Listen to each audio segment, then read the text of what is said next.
Shalom. Shalom. Mujizat metamorfosis.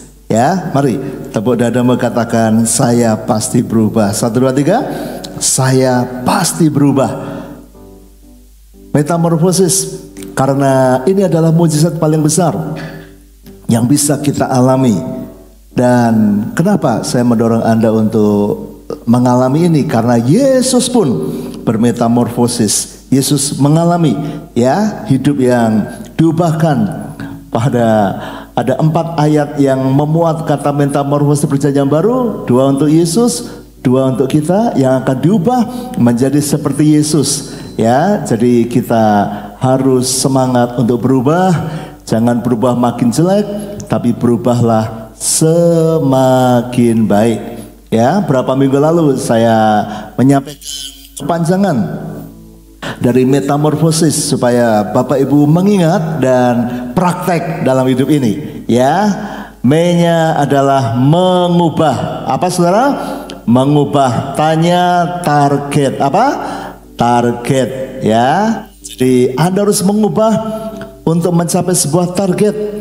Apa yang Anda ubah? Anda harus tahu. Anda harus evaluasi dirimu di mana, mau mencapai kemana. Ya. Nah, hari ini saya mau lanjutkan dengan more, ya, metamorfosis.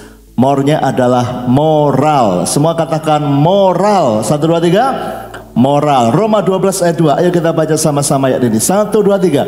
Janganlah kamu menjadi serupa dengan dunia ini, tetapi berubahlah oleh pembaharuan budimu, sehingga kamu dapat membedakan manakah kehendak Allah, apa yang baik, yang berkenan kepada Allah, dan yang sempurna.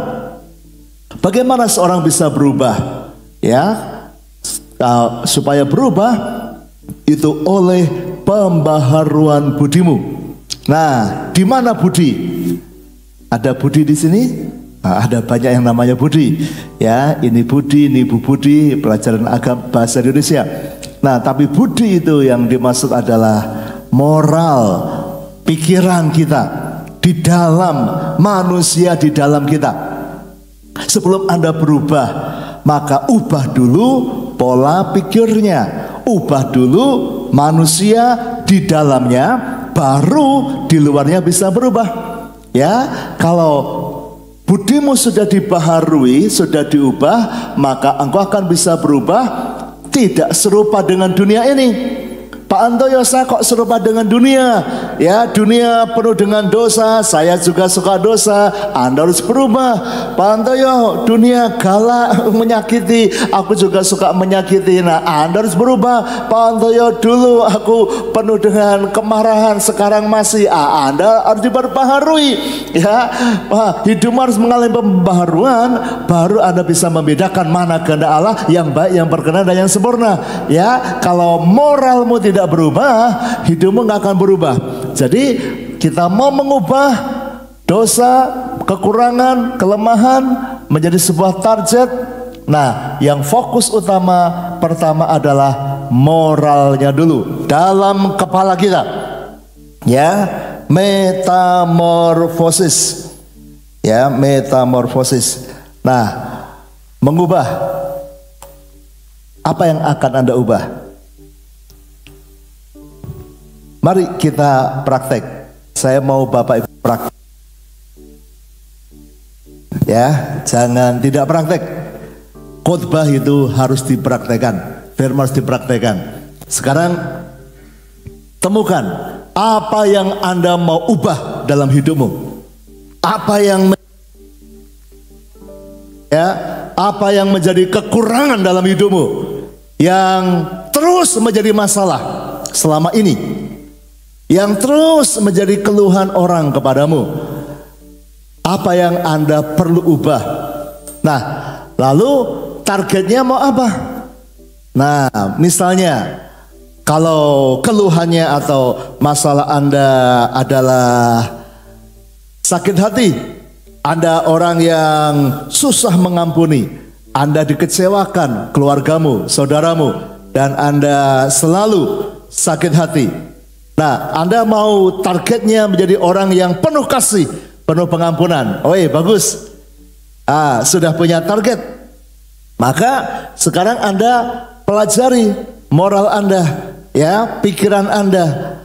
Apa yang menjadi penghalang Anda mencapai target itu? Apa yang membuat Anda terus gagal? Nah, caranya mempelajari, menyadari, mau mencari. Ayo ucapkan 3 ini. Apa saudara? Mempelajari, menyadari, dan mau mencari. Ya, pelajari.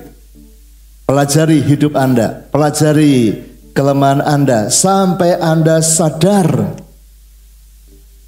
kok aku kok begini terus ya. Berapa banyak orang yang tidak berubah karena dia tidak sadar akan keadaannya, tidak sadar, dan dia terus melakukan kesalahan yang sama. Ya, harus menyadari. Harus menyadari. Ada orang yang mengeluh, Pak Handoyo, saya ini kok selalu gagal dalam pekerjaan, selalu gagal dalam kehidupan, selalu gagal dapat proyek ini gagal, usaha ini gagal. Bahkan ada orang yang selalu bangkrut. Dapat modal 10 juta, habis. Dapat modal 100 juta, habis. Nah, bagaimana solusinya? Oh, aku perlu modal. Kalau ada yang ngasih uang 200 juta, pasti sukses. Hai, kalau Anda belum menemukan titik masalahnya, mau dikasih 200 juta, habis. Oh, ini saudara saya orang kaya, nggak mau kasih saya 500 juta. Coba kalau saya punya modal 500 juta. Tapi kalau Anda belum menemukan, belum sadar masalah Anda di mana, Anda masih melakukan cara yang sama. Saya melihat banyak orang bahkan dikasih modal 0,5 M, ya habis lagi. Kasih 10 M, habis lagi. Kenapa? Karena dia terus mengulangi yang sama. Ya, Albert Einstein berkata, adalah insanity, adalah kegilaan. Gila namanya kalau melakukan hal yang sama terus tapi mengharapkan hasil yang berbeda. Itu namanya wong edan, gila. Ya, lakukan hal yang sama tapi berharap hasil yang berbeda. Kalau Anda mau hasil yang berbeda, ada yang harus diubah. Oh, begini gagal, ya sudah, harus cari cara lain. Temukan, sadari. Ya, kalau ada pintu Anda dorong tidak bisa terbuka, dorong lagi nggak bisa terbuka, dorong lagi nggak bisa terbuka. Ya tunggu dulu, jangan dorong terus. Jangan-jangan buka pintunya bukan didorong tapi ditarik. Oh, bukanya ditarik, Anda dorong-dorong ya nggak kebuka. Coba ditarik, oh nggak bisa Pak. Oh, jangan-jangan bukan ditarik tapi pintunya digeser. Nggak bisa Pak. Oh, jangan-jangan rolling door diangkat ke atas. Kan banyak cara. Jangan dorong terus, dorong terus, dorong terus, tapi nggak berubah. Kenapa? Karena tidak menyadari. Nah, ini bicara soal moral. Pikiran Anda harus sadar dulu di mana masalahnya, baru Anda menyelesaikan. Ya, jadi mengubah sesuatu, mencapai sesuatu itu dimulai dengan pikiran Anda. Sadar keadaan Anda. Ya, sadari keadaan Anda. Saya dulu tidak pakai kacamata. Saya baru pakai kacamata setelah pacaran dengan Bu Yemima. Dan saya pacaran dengan Bu Ye itu sesudah lulus sarjana. Jadi sudah lulus S1, sudah umur 20-an tahun, 21, 22 itu baru pacaran sama Bu Ye. Jadi sudah dewasa. Dan sebelumnya saya tidak pernah pakai kacamata. Dan saya pikir mata saya oke, baik-baik saja. Kenapa? Yang namanya nggak sadar kalau matanya itu minus. Nggak sadar. Nah, orang biasanya sadar kalau anak sekolah, anak kuliah itu karena di kelas lihat papan tulis nggak jelas. Nah, saya tidak punya masalah dengan itu. Kenapa? Karena saya tidak pernah, ya sangat jarang sekali. Dari SD, SMP, SMA, kuliah saya jarang sekali duduk di belakang. Saya sukanya duduk paling depan. Ya, nah itu saya dulu saudara. Saya sukanya duduk paling depan, bahkan kalau perlu, kalau tempat favorit saya adalah duduk persis di depannya meja guru. Nah, gitu. Kenapa? Karena saya paling kecil, umur 5 tahun saya sudah masuk kelas 1 SD, jadi badan saya paling kecil. Kalau di belakang ketutupan yang lain, bahkan kalau gurunya nyuruh bergantian, duduknya maju, pindah belakang begitu, saya selalu protes.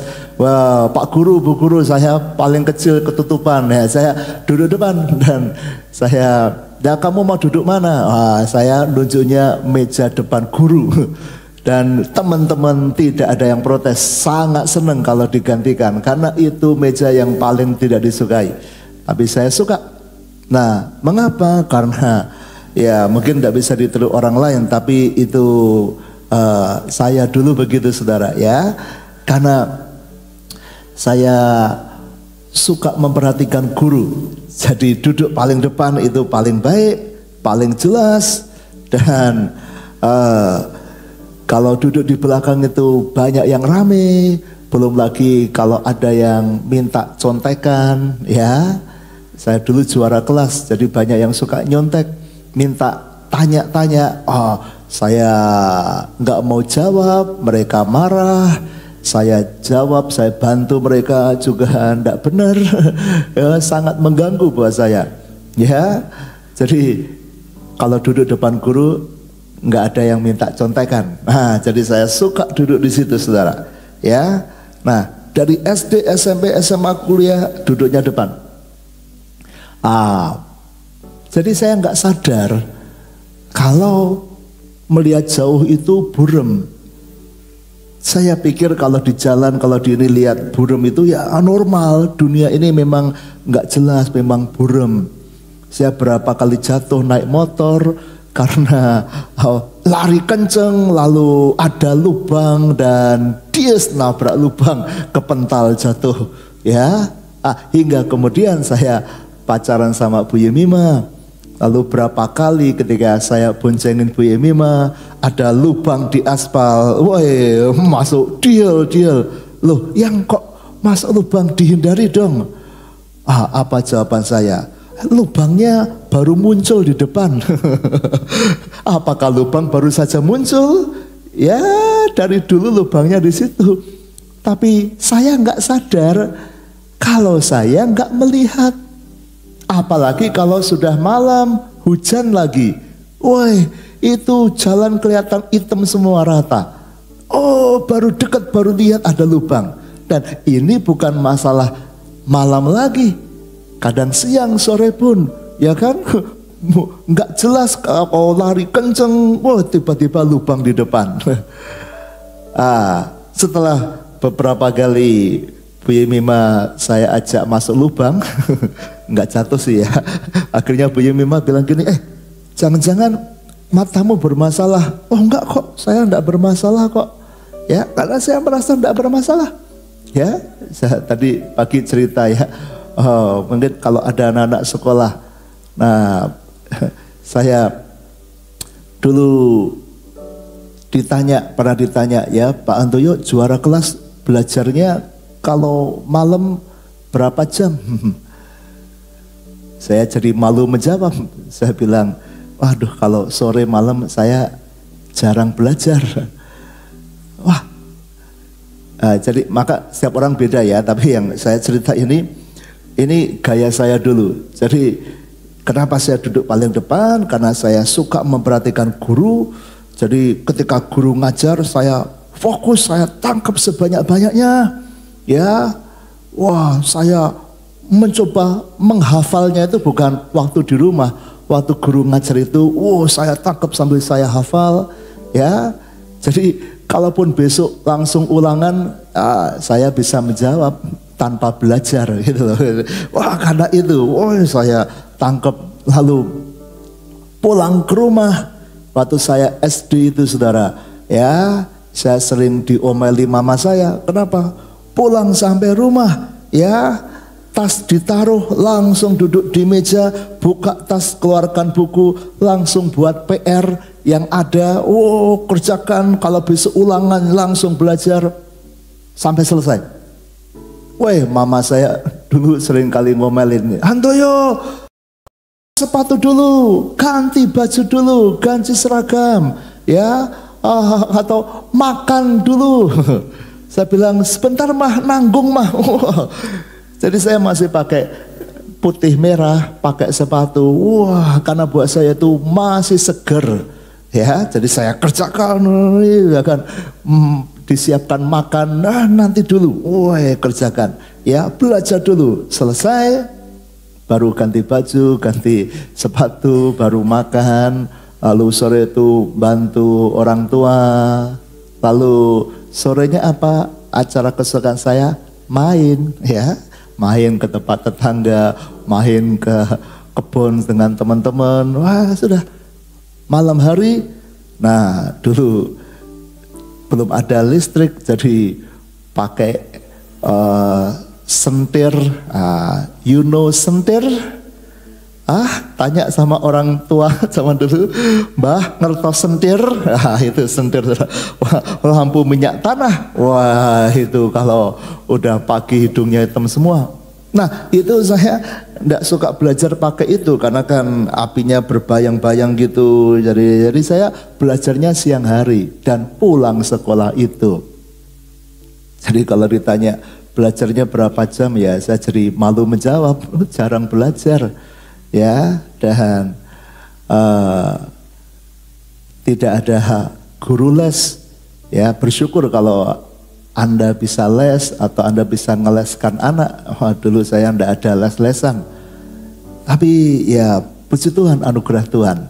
Juara kelas minimal juara 2. Sering juara 1, juara 2, 1, 2. Nah saingan saya tuh yang teman yang sering juara 1 itu tetangga saya. Anaknya polisi, setiap hari les, guru privat datang ke rumahnya. Malam ada Petromax yang besar, dia ini. Saya sore main. Nah, tapi sekali lagi setiap orang berbeda. Tapi saya suka belajar cara begitu, ya. Nah, jadi memperhatikan waktu guru mengajar. Coba goyang kiri kanan, aja ngantuk. Pendeta ngajar Anda ngantuk, ya kan? Ayo harus nangkep. Ya, nah, tapi itu problemnya tadi saya cerita ini supaya Anda semangat belajar, anak-anak muda ya, yang tua pun juga belajar. Nah, tapi saya jadi tidak ada masalah dengan mata saya karena saya duduk paling depan, demi saya menangkap pelajaran itu, saya sangat jarang duduk belakang. Jadi saya nggak sadar, saudara, kalau mata saya itu minus. Jadi ketika saya lihat orang nggak jelas gitu, saya pikir ya biasalah memang ini.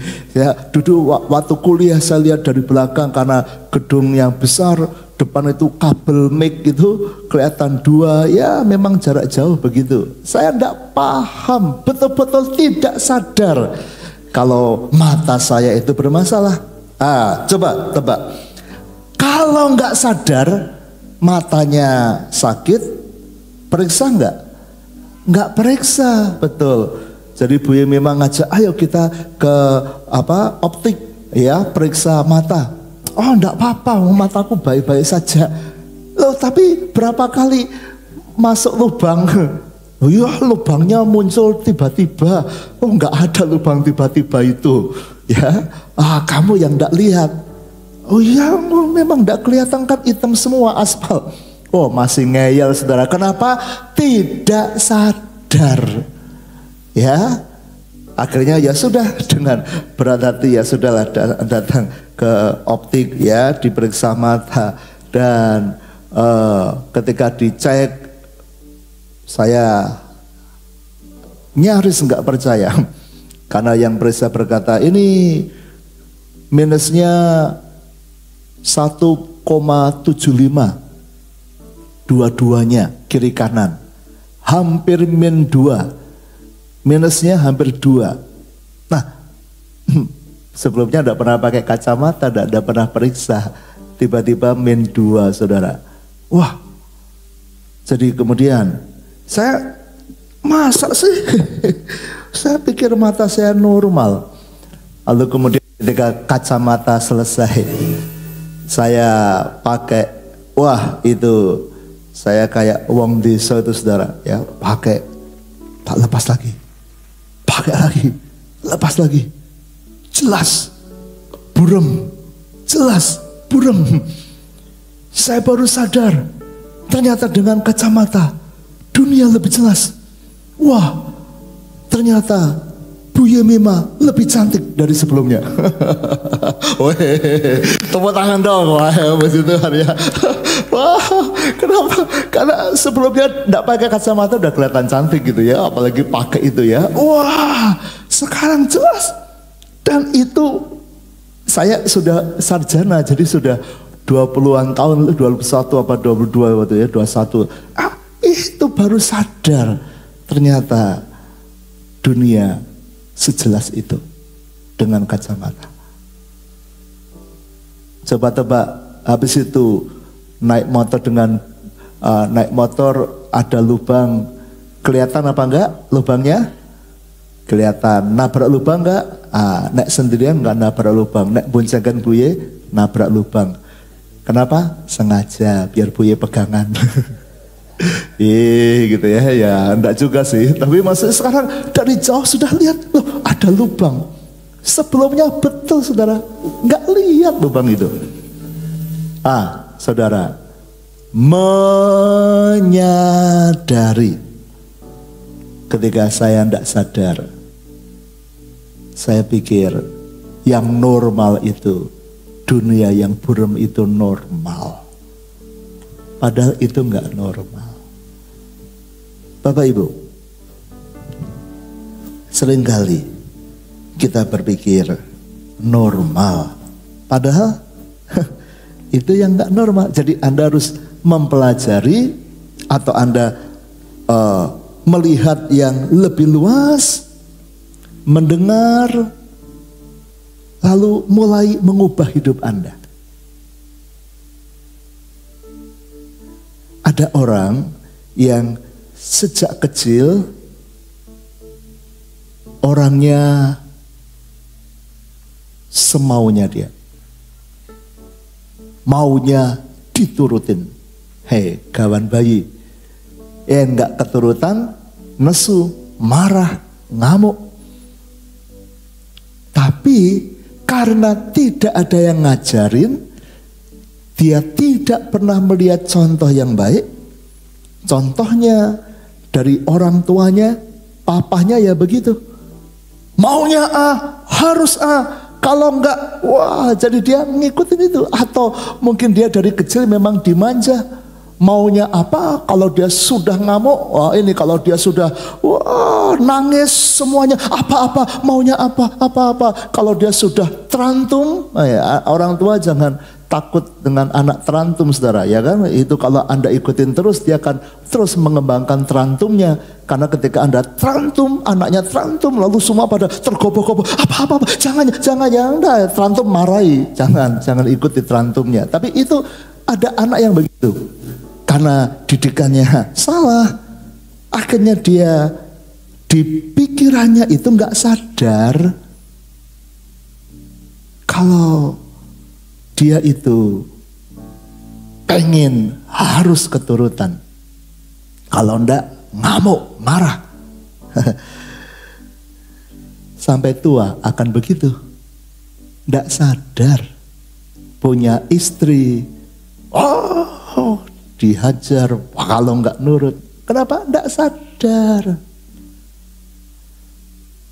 Tapi ketika dia masuk gereja, dia ikut pria sejati, mendengar ada kesaksian-kesaksian orang yang berubah, baru sadar.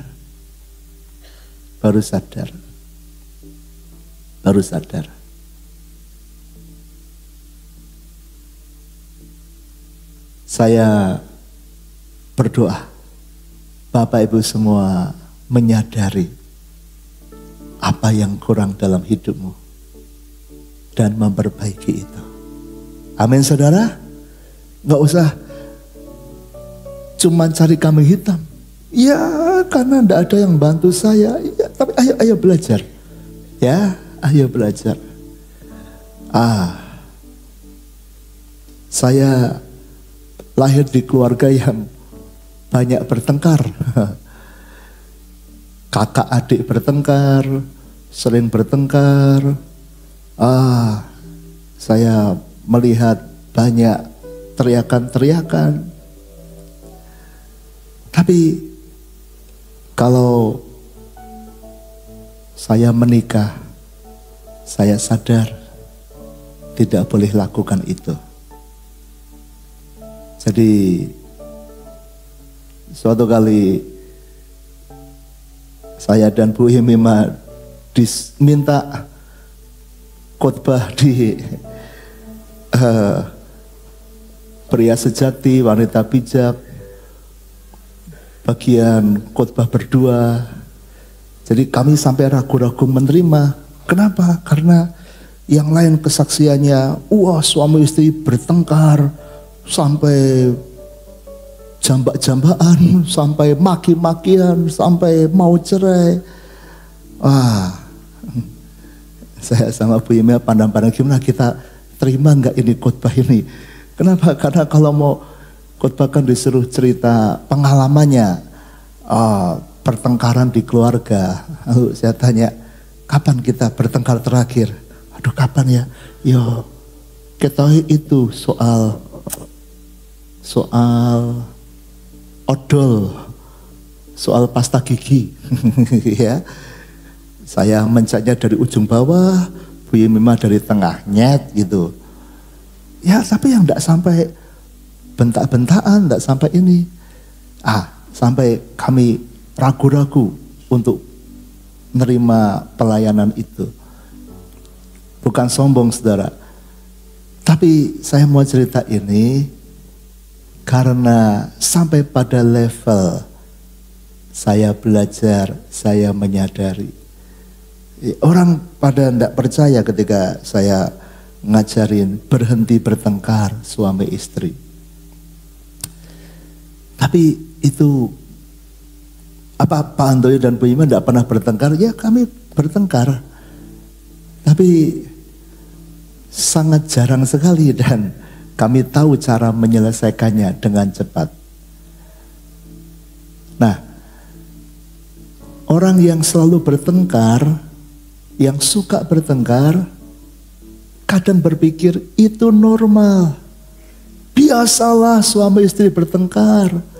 Biasa kalau disakiti suaminya, ya memang suami itu begitu. Ya kalau istri ngomel-ngomel, ya biasa begitu. Kenapa? Mata Anda masih minus. Anda belum melihat dengan kacamata yang benar.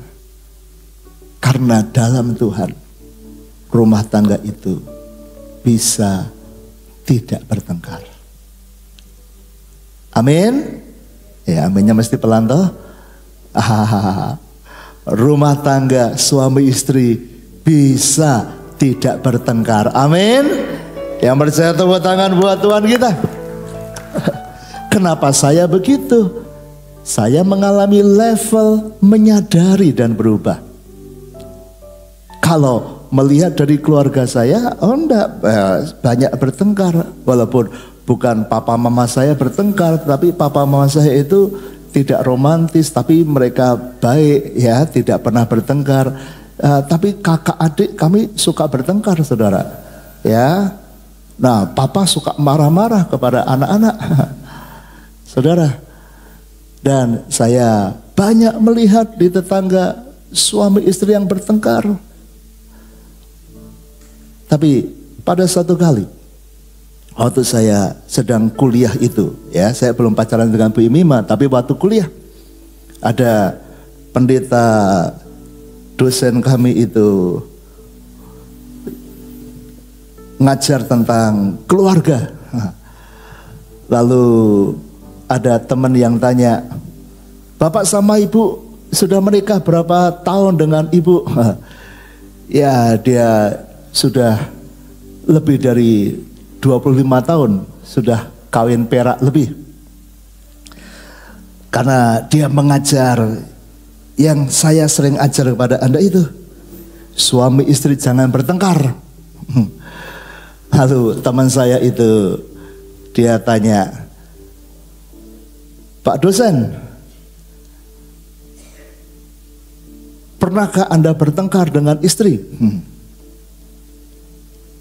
Dia berkata, sejak saya menikah tidak pernah bertengkar dengan istri.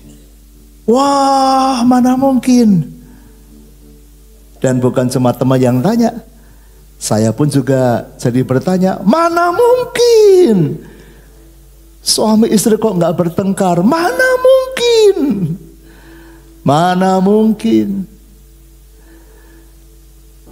Tapi Pak dosen itu berkata dengan tegas, Anda boleh tanya kepada istri saya. Sejak menikah saya tidak pernah bertengkar. Apa nggak pernah beda pendapat, Pak? Oh iya, kami beda pendapat, tapi kami diskusi, kami obrolkan dengan baik, cari solusi sama-sama, sepakat sama-sama. Tapi bertengkar yang sampai teriak-teriak, tuding-tuding, sampai kamu itu, enggak pernah. Oh, saya dan teman-teman habis itu diskusi, mana mungkin, nggak bisa ini, cuma pencitraan, ini cuma ini, mana mungkin suami istri kok tidak bertengkar. Enggak berapa lama kemudian kami ketemu dengan ibu dosen dan kami kesempatan tanya, Ibu, sama bapak pernah nggak bertengkar? Jawaban ibunya sama. Sejak kami menikah, kami tidak pernah bertengkar. Loh, kok bisa? Saudara, kenapa? Ini. Karena moral yang ada di pikiran saya dan teman-teman, ini sekolah pendeta ini semua teman-teman saya, kita diskusi, yang ada di pikiran kami dan yang ada di dalam pengalaman kami, apa yang kami lihat dari orang tua teman-teman, dari orang-orang di sekitar kami, suami istri itu saling membentak, suami istri itu saling menyakiti. Bahkan saya ketemu banyak suami istri waktu itu pisah rumah, pisah ranjang, saling menyakiti. Saya punya berapa teman yang broken home, dan itu yang masuk di moral saya, di pikiran saya, bahwa suami istri itu biasa bertengkar. Jadi ketika ada dosen saya yang bilang, oh kami tidak pernah bertengkar sejak menikah. Oh, mungkin. Tapi mereka mengatakan itu. Dan berapa waktu kemudian acara dengan keluarganya, ada anaknya, kami sempat tanya, papa mamamu di rumah bertengkar enggak? Anaknya, seingat saya enggak pernah bertengkar ya. Lah, jadi bukan cuma ngomong saja di bibir, anaknya pun mengatakan itu.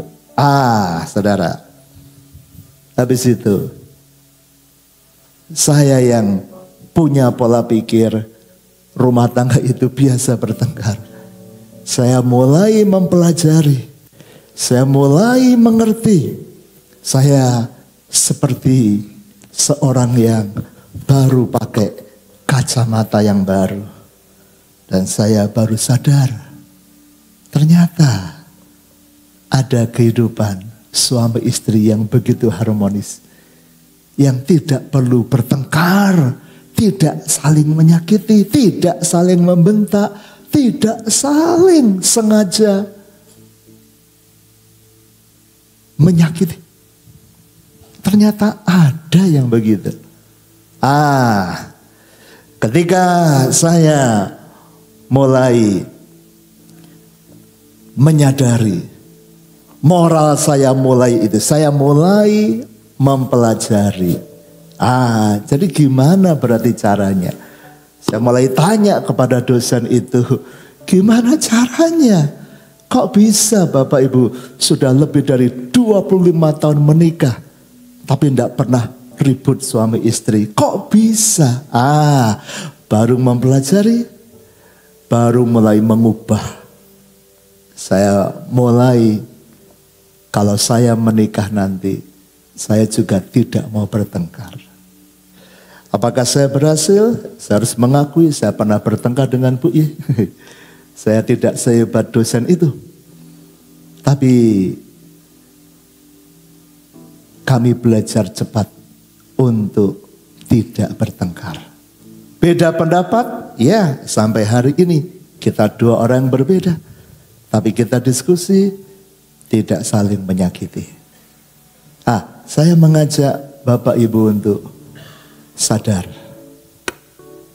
Belajar yang lebih tinggi. Kok rumah tangga begini, ada yang lebih baik. Ada yang lebih baik. Ada yang lebih baik. Mari kita berubah.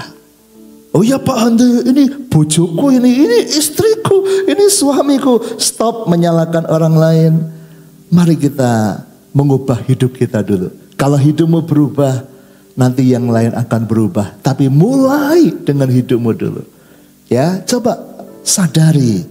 Coba belajar. Coba membuat hal yang lebih tinggi lagi.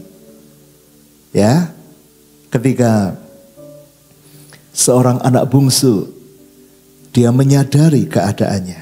Ini perumpamaan dibuat Yesus. Ini karangan Yesus, saudara. Karangan dari surga. Lukas 15, ini anak bungsu yang sudah meminta warisan, sudah menghabiskan, sudah foya-foya. Ya, lalu habis hartanya, lalu terjadi kelaparan dan dia jatuh miskin. Lalu ia pergi dan bekerja pada seorang majikan di negeri itu. Orang itu menyuruhnya ke ladang untuk menjaga babinya. Lalu ia ingin mengisi perutnya dengan ampas yang menjadi makanan babi itu, tetapi tidak seorang pun yang memberikannya kepadanya.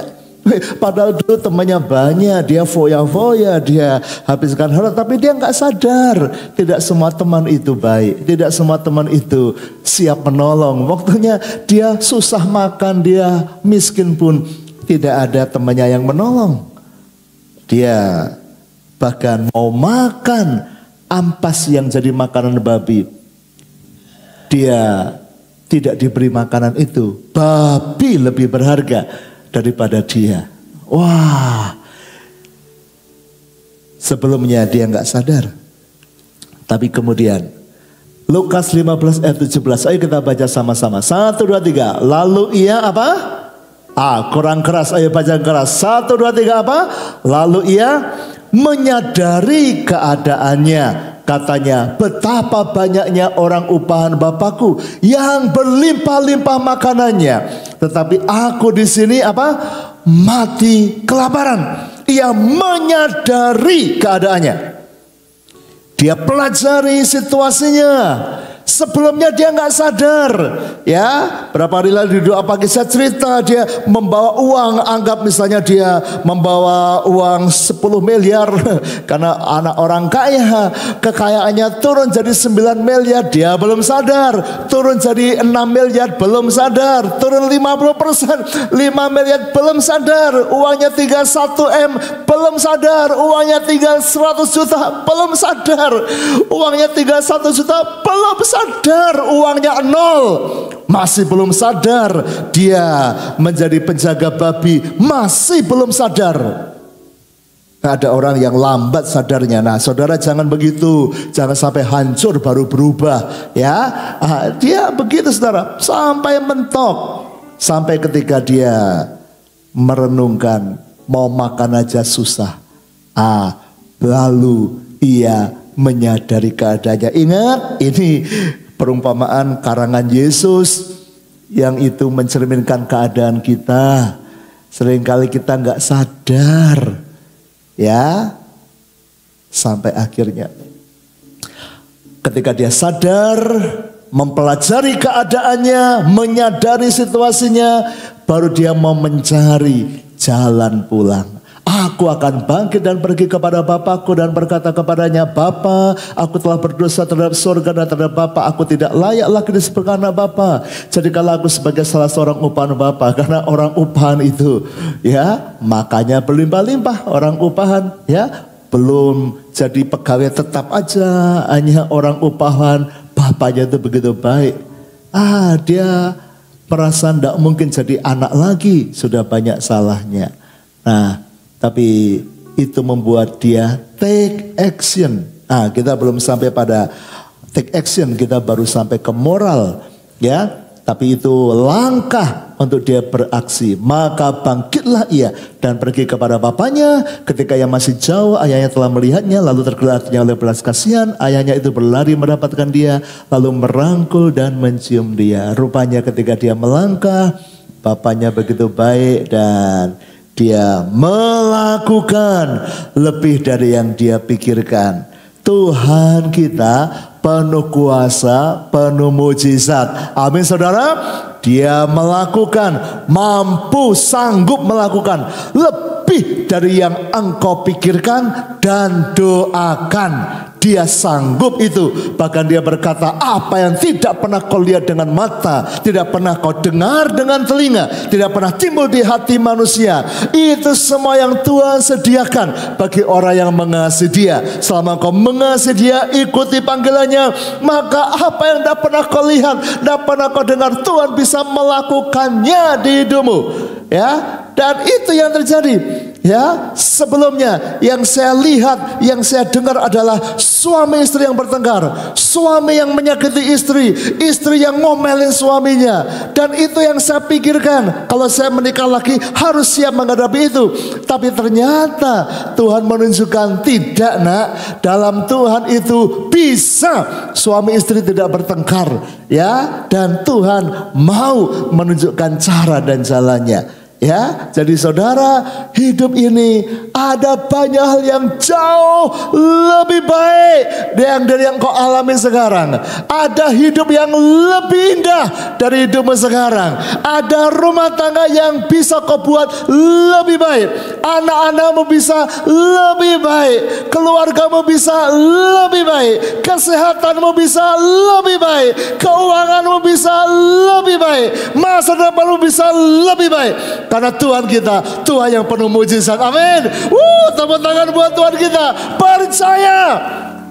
Anak itu kembali dan dipulihkan luar biasa. Ayo punya mimpi itu.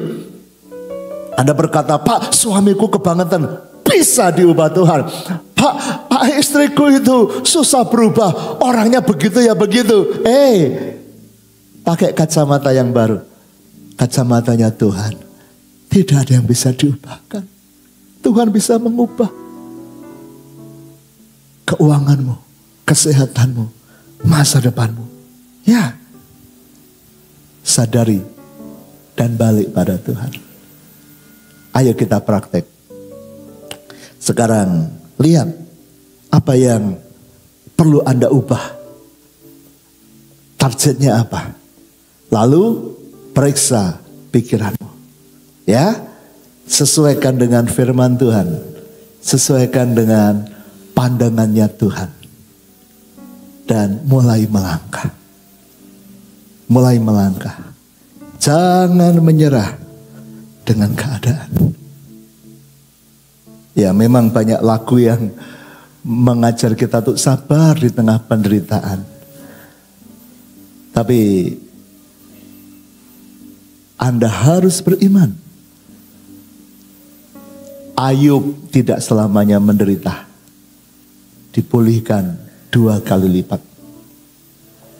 Sakeus, pemungut cukai yang dibenci, merugikan banyak orang. Waktunya tiba ketika berjumpa Yesus, hidupnya diubah. Hidupmu juga harus berubah. Ya, harus praktek. Sekarang jawab dalam hatimu. Engkau mau berubah dalam hal apa? Lalu ayo datang pada Tuhan. Ya, ikuti. Saya berdoa jemaat Efrata, Anda akan mengalami mujizat metamorfosis itu. Apa yang menjadi ulatmu? Pak Andoya, aku sudah tua. No problem. Engkau bisa menjadi orang tua yang luar biasa. Ayo temukan. Pak Andoya, saya masih muda. Wih, puji Tuhan. Anda bisa jadi orang muda yang diubahkan Tuhan. Ya, sejak sekarang. Ayo praktek. Pulang dari gereja, tangkap, lalu doakan pada Tuhan. Tuhan, saya mau berubah. Yang terikat dengan dosa, saya mau berubah. Yang masih suka dendam, saya mau berubah. Yang tidak bisa menahan diri, hawa nafsu, ayo berubah. Pelajari, evaluasi, temukan jalan dengan Tuhan. Ya, contoh yang mudah, misalnya Anda sakit, Anda harus pelajari, sakitmu kenapa? Dan bagaimana cara menyelesaikannya. Jangan terus mengulangi kesalahan yang sama. Dibenahi dulu pikirannya. Ya, nanti di doa pagi atau di lain waktu saya akan jelaskan lebih dalam. Tapi kita mulai dengan mau berubah. Ya, ada seorang yang di kolam Bethesda. Di kolam Bethesda itu sekali waktu kalau malaikat Tuhan datang dan menggoncang airnya, siapapun yang turun duluan masuk air itu sembuh apapun penyakitnya. Weh, masuk air ketika malaikat menggoncangkan, malaikat kesembuhan, sembuh. Mujizat banyak terjadi di kolam itu. Tapi masalahnya ada seorang yang sudah 38 tahun lamanya sakit. Dan sudah sangat lama. Tapi dia tidak sembuh-sembuh. Kenapa? Alasannya dia berkata, ketika malaikat menggoncang airnya, ada yang mendahului. Ada yang mendahului, nggak ada yang tolong saya, nggak ada yang bantu saya. Ya, Bapak Ibu, seringkali itu yang terjadi. Ya, jangan mengharapkan pertolongan orang lain. Kadang orang lain tidak bisa bantu Anda atau tidak mau bantu Anda. Jadi Anda yang harus melihat dan minta perubahan dari Tuhan, pertolongan Tuhan. Orang ini berkata, nggak ada yang bantu saya, nggak ada yang bantu saya. Tapi ayat 6, Yohanes 5 ayat 6. Ayo kita baca sama-sama. 1, 2, 3. Ketika Yesus melihat orang itu berbaring di situ, dan karena ia tahu bahwa ia telah lama dalam keadaan itu, berkatalah ia kepadanya. Apa saudara? Ayo lebih keras. Apa kata Yesus? Maukah engkau sembuh? Nanti kalau Anda membaca, jawaban orang itu mengkambing hitamkan keadaan. Ya, nggak ada orang yang tolong saya. Orang mendahului saya. Ini kolam, iya, tapi nggak ada yang tolong saya. Bertahun-tahun dia menunggu di kolam itu. Tapi pertanyaan Yesus, maukah engkau sembuh? Mau. Tuhan berurusan dengan kemauan dulu. Tapi masalahnya, mau nggak? Mau. Tapi masalahnya gak ada yang bawa. Oh mau gak kata Yesus? Mau, tapi berhenti tapi. Mau dulu. Lalu bawa pada Tuhan. Ya, pelajari, sadari. Dan pikiran kita harus percaya mujizat Tuhan. Dan memang orang yang lumpuh orang yang sakit 38 tahun tadi, dia tidak disembuhkan karena kolam, tapi Tuhan menjamah dia dan buat mujizat. Ketika kapan? Dia mau sembuh. Yesus berkata, bangunlah, angkat tilammu dan berjalanlah. Dan dia bangun. Yesus itu penuh mujizat. Dalam Tuhan ada mujizat. Amin. Mau enggak Anda sembuh? Mau enggak Anda mengalami keluarga yang diberkati? Mau? Halo, mau Bapak Ibu mau? Hanya mau atau mau banget? Mau banget atau mau banget?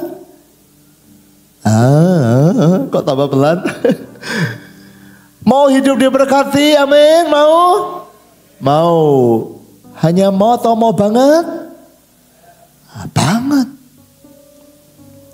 Tapi Anda harus datang pada Tuhan. Karena ada orang yang sudah berhenti berdoa buat suaminya. Ada orang yang sudah berhenti mendoakan istrinya. Berhenti mendoakan anaknya. Wes mbok karepmu, anakku wes ngono. Ya, ada yang sudah berhenti berjuang buat pekerjaannya. Wes, saudara jangan. Kalau engkau mau, engkau akan mencari jalan. Engkau akan mulai berubah. Ya, engkau akan mau mengubah hidupmu, mengejar target itu. Perbaiki. Jangan cuma teori, jangan cuma di pikiran. Saya mau akhiri dengan cerita gereja bebek. Kalau Anda tersinggung dengan cerita ini, jangan marah pada saya karena ini bukan karangan saya, ini cerita karangan seorang tokoh gereja dari Eropa, ya, dari Denmark, namanya Søren Kierkegaard. Dan dia menulis cerita ini 2 abad yang lalu, 200 tahun yang lalu, jadi sangat lama. Dia menceritakan untuk mengingatkan jemaat, jangan jadi jemaat gereja bebek. Jadi saya cerita ada gereja bebek. Kenapa gereja bebek? Karena jemaatnya adalah bebek, majelisnya bebek, pendetanya bebek. Karena ini gereja bebek, tinggal di kota bebek, di negara bebek, semuanya bebek. Ini cerita karangan Søren Kierkegaard 2 abad lalu, ya, gereja bebek. Dan di kota itu ada satu gereja yang indah sekali. Setiap hari Minggu para bebek datang berduyun-duyun masuk gereja bebek. Mereka memuji Tuhan, menyembah Tuhan dan dengar firman Tuhan. Ya, semuanya semangat. Nah, lalu ada satu hari di mana ada pendeta tamu yang diundang, yang datang dari luar kota. Dan ini adalah pendeta bebek, karena memang gereja bebek. Lalu habis memuji menyembah, pendeta bebek, pendeta tamu ini diberi kesempatan khotbah. Dan ketika khotbah, semua jemaat bebek senang sekali, semangat. Wah, bagus ya. Ada kuek. Jawabannya kuek, ya, karena para bebek ada kuek, ada haleluya kuek. Ya. Wah, karena ini gereja bebek. Wah, lalu Pak Pendeta khotbahnya sangat indah hari itu, bahwa Tuhan punya rencana yang besar buat hidup para bebek. Amin, kuek. Wah, Tuhan punya rancangan buat hidupmu. Tuhan kita besar. Tuhan tidak pernah memberikan apa yang tidak berguna dalam hidupmu. Para bebek percaya Tuhanmu sanggup ya melakukan. Ya, lihat ikan-ikan Mereka diberi sirip, diberi insang supaya mereka pandai berenang dan ikan pandai berenang. Lihat rusa, lihat kijang, mereka diberi 4 kaki dan mereka bisa lari kencang di hutan, di jalan. Wah, itu mereka bisa, ya. Lalu sekarang para bebek, ingat, Tuhan tidak pernah memberi yang tidak berguna. Tuhan pasti menolong kita. Sekarang lihat hidup kita para bebek. Kita punya apa? Kita nggak punya insang, kita nggak punya sirip kayak ikan, kita nggak punya 4 kaki kayak rusa, tapi kita punya 2 sayap. Para bebek mengaca, engkau diberi 2 sayap. Tuhan tidak pernah salah. Tuhan pasti punya tujuan. Kalau kamu diberi 2 sayap, artinya kita para bebek bisa terbang. Amin, amin. Kuek, kuek. Wah, semua tepuk tangan. Kuek, kuek, kuek, kuek. Tuhan mau kita terbang. Nggak cuma di jalan, nggak cuma di air. Tuhan beri kita sayap, kita bisa terbang. Wah, kuek, kuek, kuek, kuek, kuek. Tuhan beri kita kaki, ada selaputnya bisa berenang. Kita ini bisa berenang, tapi juga bisa terbang. Wah, para bebek semangat dari itu. Mari kita jadi bebek yang terbang, nggak cuma jalan di bawah. Kenapa? Lihat, kita diberi sayap. Burung merpati diberi sayap, raja diberi sayap, kita juga punya sayap. Siapa yang mau terbang? Oh, ayo berdiri. Wah, mereka berdoa. Selesai berdoa, selesai ibadah, bebek pendeta tamu pulang. Dan dia tunjukkan, ya, sampai jumpa lagi. Dan dia keluar, dia kebakkan sayapnya dan terbang pulang ke kotanya. Karena dia dari kota lain. Tapi coba tebak, apa yang terjadi dengan jemaat gereja bebek? Mereka antusias saat dengar firman.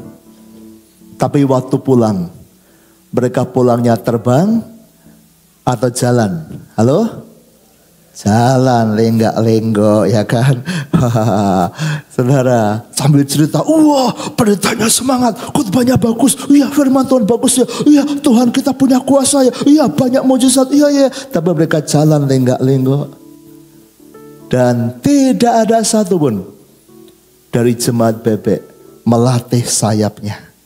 Minggu depan ketika ibadah hari Minggu, gereja bebek semua ke gereja jalan kaki lenggak-lenggok. 1 bulan, 1 tahun ke depan tidak ada bebek yang terbang. Kenapa? Hanya kuek-kuek-kuek. Hanya senang mendengar. Tapi tidak praktek. Padahal bebek punya sayap. Dan ada bebek yang bisa terbang. Jangankan bebek, ayam. Ada lomba ayam terbang. Ada yang terbang walaupun tidak kayak merpati yang jauh. Tapi ada ayam yang bisa terbang. Berapa puluh meter. Tapi latihannya berat. Pelatih ayam itu naruhnya di pinggir laut, di pinggir sungai. Karena kalau ayam tidak terbang, dia masuk air. Dilatih. Ada bebek-bebek yang jenisnya bisa terbang. Saudara, mari kita percaya. Ada hidup lain yang lebih baik dari hidupmu sekarang. Ada versi pribadi yang lebih baik dari pribadimu sekarang. Yang lebih hebat menanti untuk bermetamorfosis di hidupmu. Percaya dan mulai praktek. Jangan jadi jemaat bebek. Saya berdoa jemaat Efrata, kita nggak jadi gereja bebek yang cuma kuek-kuek tapi tidak praktek. Ayo praktek supaya kita bisa terbang bersama Tuhan. Amin. Mau praktek? Mau hidup yang berubah? Amin. Oh, berikan tepuk tangan yang meriah buat Tuhan kita. Haleluya. Ayo kita bagi berdiri saudara. Ya, pandang keluargamu, pandang hidupmu, pandang masa depanmu. Dan percaya aku mau berubah. Ya, kita bisa berubah.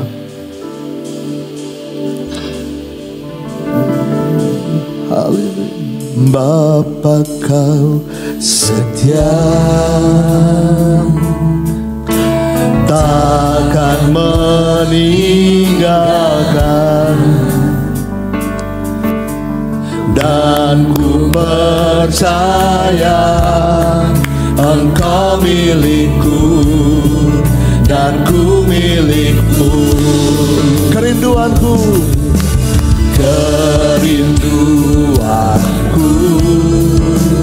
tinggikan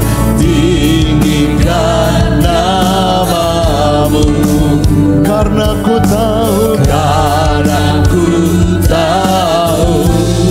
Engkau dalamku dan ku dalammu.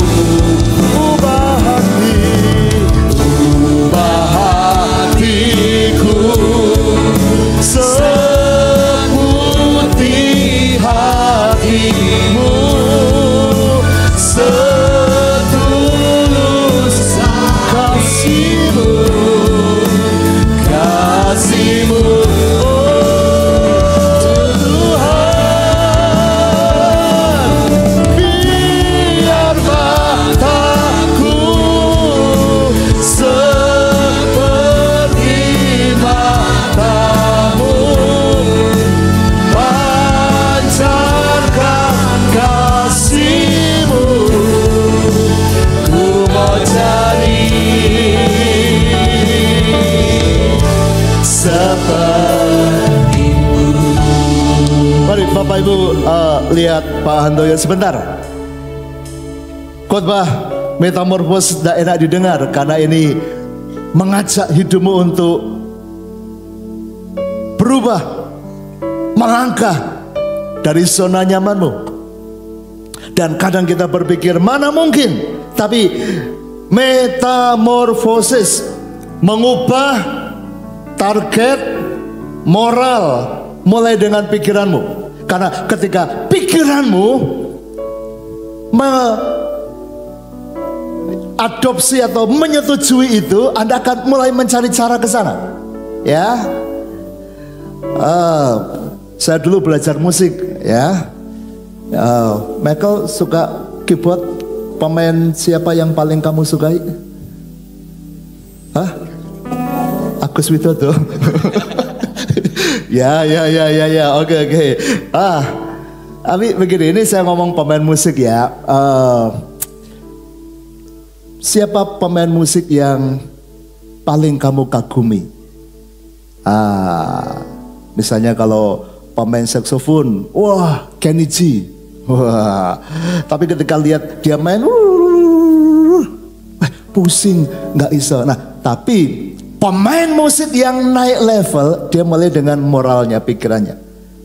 Dan dia berkata, oh ternyata saksofon bisa dinyanyikan kayak gitu. Oh ternyata, ada misalnya siapa tahu, ada Yani itu ya. Oh main pianonya bisa begitu. Ternyata piano bisa dimainkan begitu. Oh drum ternyata bisa dimainkan sehebat itu. Ini pemain kelas dunia. Kalau pikiranmu, ini saya ngomong pemain musik contohnya ya. Kalau pemain musik itu pikirannya berkata susah ya, nggak mungkin ya, dia tidak akan mengejar. Tapi kalau pikirannya, loh ternyata baru tahu bisa sehebat itu main drumnya, bisa sehebat itu main keyboardnya. Itu titik awal. Ternyata bisa ya. Gimana cara latihannya? Bagaimana saya melatih? Saya di mana? Oh, saya harus bagaimana? Sama. Sekarang lihat hidupmu. Pak Handoyo, rumah tanggaku berantakan. Coba keluar dari cangkangmu dan coba lihat, Tuhan tunjukkan. Ada enggak keluarga yang sangat indah? Lalu imani itu dalam nama Yesus. Rumah tanggaku bisa berubah. Pak Handoyo, anak-anakku bandel, anak-anakku diomongin bales, anak-anakku menyakitkan hatiku. Dan karena itu bertahun-tahun itu jadi normal buat Anda. Wis memang anakku ngene iki ya wis mau. Tapi maukah hari ini engkau melihat Tuhan sanggup mengubah, Tuhan bisa buat mujizat, dan imani Tuhan, anak-anakku bisa berubah, keuanganku bisa berubah, pekerjaanku bisa berubah. Anda yang merasa susah di pekerjaan, susah di keuangan, wah gagal, kurang. Coba lihat, adakah orang lain yang pekerjaannya lebih sukses dari Anda? Coba dilihat, coba diteropong, coba dipelajari. Dan sekarang pandang Tuhan. Tuhan, kalau orang lain bisa mencapai level itu, yes, Tuhan tolong aku, amen, berkati aku. Pasti bisa juga, amin, yeah. Tepuk tangan buat Tuhan kita. Ayo sadar dan ayo berjuang. Metamorfosis menanti Anda. Ubah hatiku, seputih, pasti bisa. Tolong Tuhan, setulus salibmu, kasih-Mu Tuhan. Biar mataku seperti mata-Mu, pancarkan, oh Tuhan, ku mau jadi seperti-Mu. Ubah hatiku,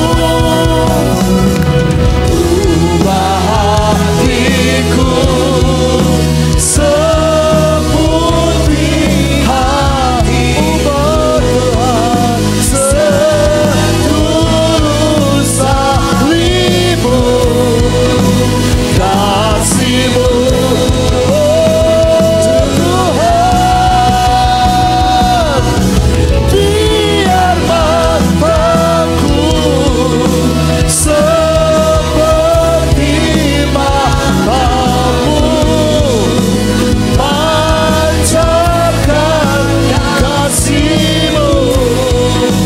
Ku mau jadi, ku mau jadi, ku mau jadi, ku mau jadi, ku mau jadi, ku mau jadi, ku mau jadi seperti-Mu, seperti-Mu. Haleluya. Saudara-saudara buat Tuhan kita.